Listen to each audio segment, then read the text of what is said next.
is up, everybody? Eagles up 13-3. Lots to talk about here. Some good, some bad, some ugly. We're going to break it all down as fast as we can here on Halftime Live. Joining me, he is the man, the myth, the legend, Shane Haff at Shane Haff NFL on X. What's up, Shane? What's up, Dibes? What's going on? That was short. I'm good. I don't know. I should have thought of something else to say there. All right. Michael chimes in. The offense is still lagging. Oh, my goodness. Jalen Hurts finished the half shaky, man. 12 of 21, 153 yards, a touchdown and interception. Clear miscommunication on that interception there. Let's talk about just your quick reaction, quick thoughts on Jalen Hurts and what we've seen through 2 quarters against the Bucs. Yeah, the announcers talked about a miscommunication with DeAndre Swift on that interception. I'm not convinced. Like, if he was expecting him to break out, that still would have been behind him. So unless he was expecting like a curl right there, I think that was just a bad throw. You're not going to get a straight answer out of him after the game anyways, but I would be interested to know what he expected there on that one. But I mean, the offense looks good until it doesn't. They've had 4 trips inside the Buccaneers' 25-yard line, and they've only scored 6 points on those 4 trips. And I mean, obviously at the end there, you kick a field goal because you're running out of time, but they've moved the ball really well, and then it's just stalled out once they've got down there. And so that's something they're going to have to work on. They're going to have to figure out the red zone offense. Exactly. Jalen Hurts has a rating of 76.1.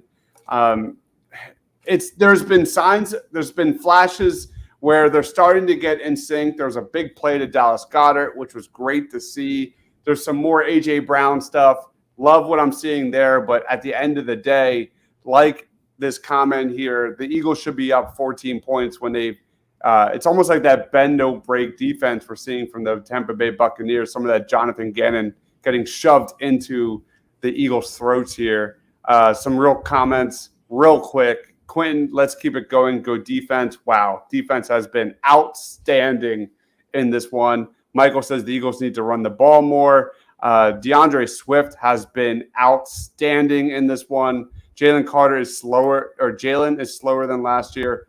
Running decisions and passing motion. You're not wrong there. And then the O and D lines are the stars so far. Let's get into this.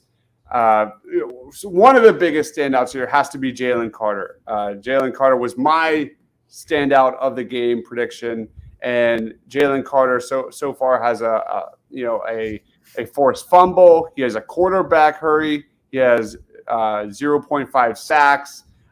This was my biggest matchup because of that interior offensive line, lack thereof, for the Tampa Bay Bucs, and he's been wrecking havoc. He has been a major difference maker in this game, man. Quick thoughts on Jalen Carter. Yeah, I mean, Jalen Carter continues to look great, as does the entirety of the Eagles' interior defensive line. Fletcher Cox split that sack with him. You had Marlon Tuipulotu gets a sack. The Eagles have 5 QB hits, and all 5 of them have come from defensive tackles. Josh Sweat and Hassan Reddick haven't really been anywhere to be found so far this game. So the interior of the defensive line, though, is getting a lot of push and making Baker Mayfield uncomfortable. Impulse says Tampa Bay was always going to be good in the red zone. Jake Elliott single-handedly win this with us. We got to talk about Reed Blankenship. Before we went online, you said Ed Reed Blankenship because he has been everywhere in this one. He's got 4 tackles, a tackle for loss, a pass deflection. Reed Blankenship, man. We talked about how underrated the breakout star will be Nakobe Dean in 2023. Give some love for Reed Blankenship. What are your thoughts?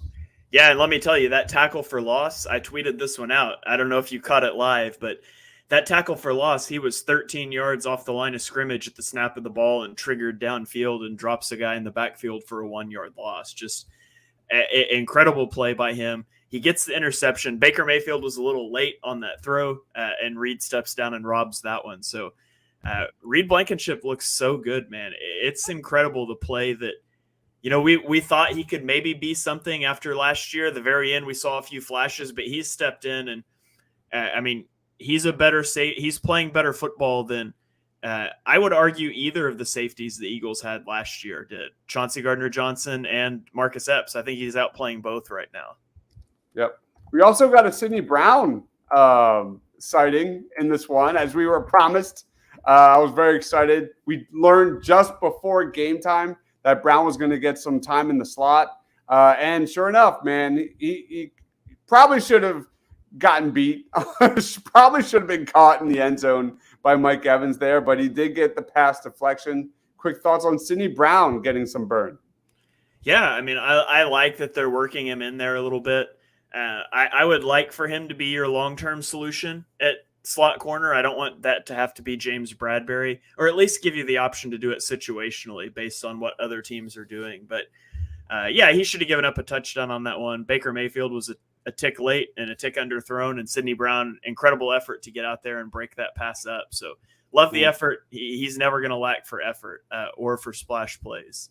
Yeah, Mark has one of my favorite comments here so far. Jalen Carter, Davis, and the ship have been great in this game. Jordan Davis just suffocating against the run. Jordan Davis just getting past, pressures on pass drops, man. Jordan Davis, like, just consistently making an impression.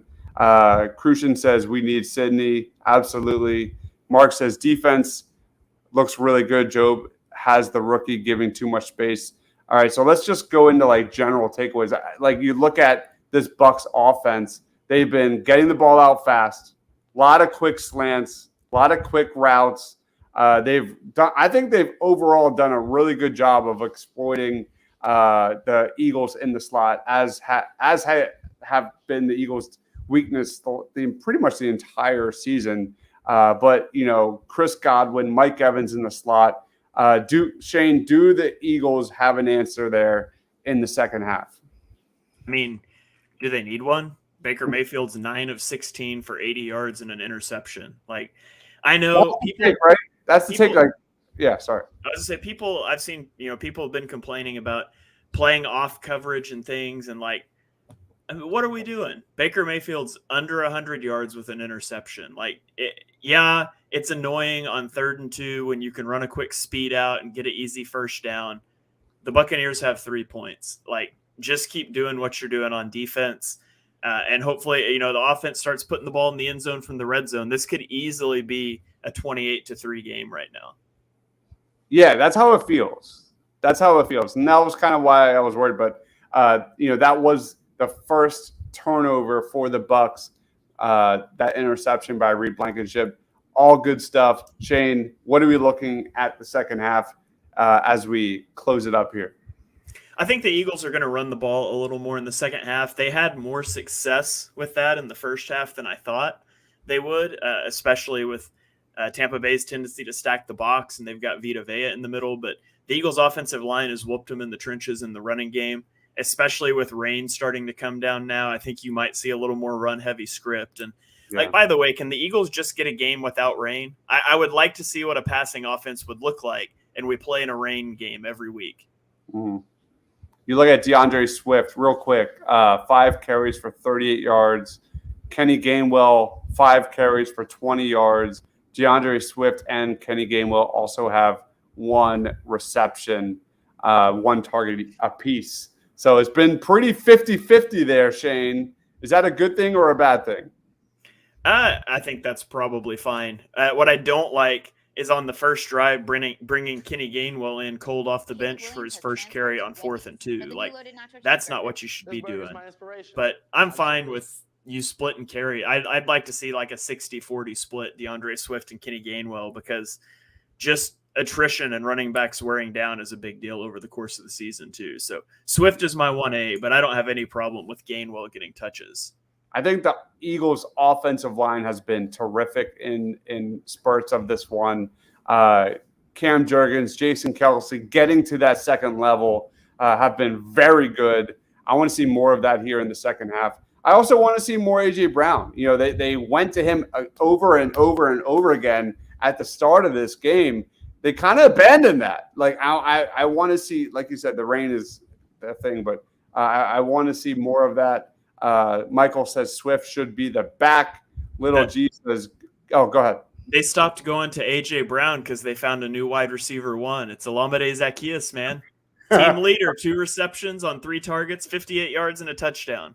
We have a few seconds. Like quick thoughts on that touchdown because I thought that was picked. I thought that was up in the air and picked as soon as Hurts threw that. But great protection, great patience by Jalen Hurts. How many times last year would we have seen him stand in a pocket that long? Yeah. Like that. Now you're flirting with disaster staying that long, but the protection holds up. Just a perfect ball. And I tweeted out that, ESPN does the player dots. I tweeted out like the dots when he releases the ball and there's like 3 guys covering him. Yeah. And then the dots of where Olamide Zaccheaus was. He wasn't open at all. Like Jalen Hurts just put that out there and let him go get it. That was a great throw. Yeah. There was an angle where you had Jalen Hurts and where the ball was thrown. Like there was no open part of Zaccheaus with that. That was great. Little G says, great team. Go Eagles. Swift should be the back per Michael. Mark says, go Birds. Get a 3-0, fix the play calling. Lane Johnson was always getting away with false starting. That was a bad one. And then Mark says, also is Hassan Reddick holding out? No, he's not. We got to wrap it up. Third quarter starting, guys. We will be live for post-game right when the clock hits 0. Shane, where can we find you, man? Check me out on Twitter and YouTube at ShaneHalfNFL. I'm live tweeting clips of the game, so think of me as your personal replay. Hop in chat on Twitter. All right, guys. Also, check out Shane's work. Amazing job with BGN post-game show. Does a great job there. We will see you at post-game here on the channel. Give this video a like if you love the Philadelphia Eagles and Jalen Carter strip sacks and everything above. For Shane, for myself, stay awesome.